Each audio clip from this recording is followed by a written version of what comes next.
a corner. Even Robespierre understands that things have gone too far, that the people cannot manage the revolution on their own. They need guidance. The incorruptible rises to the forefront as the man who can lead the revolution.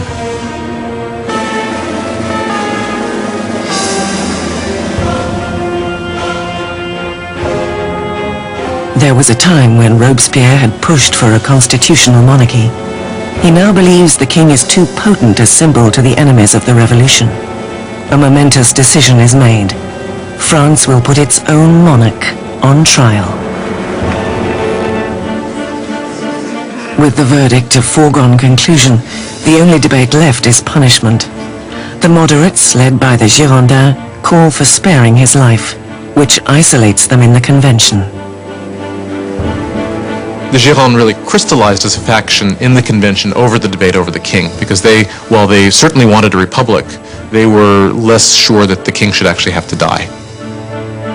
But the debate is dominated by the Jacobins, who call for blood.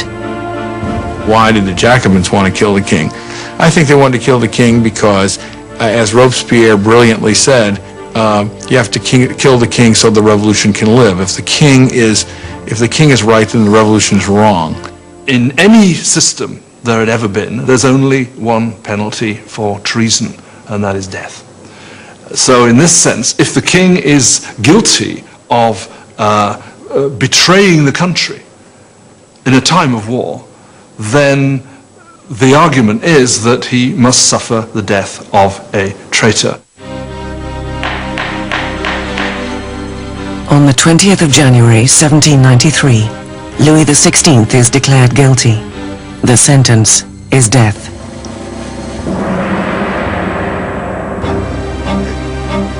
That evening, Louis is briefly reunited with his family. Calm in the face of their tears, he promises to return the next morning to say a final goodbye. He will not. He cannot bear his family's anguish, and must not weaken on the way to the guillotine.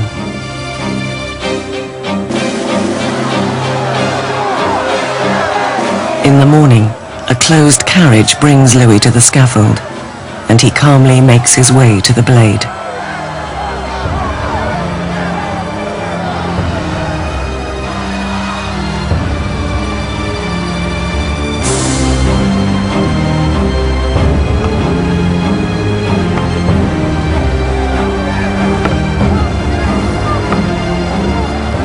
He attempts to give a speech.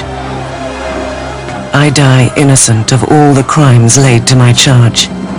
I pardon those who have occasioned my death, and I pray to God that the blood you are shedding may never be visited on France. But the guards drown him out with a drum roll.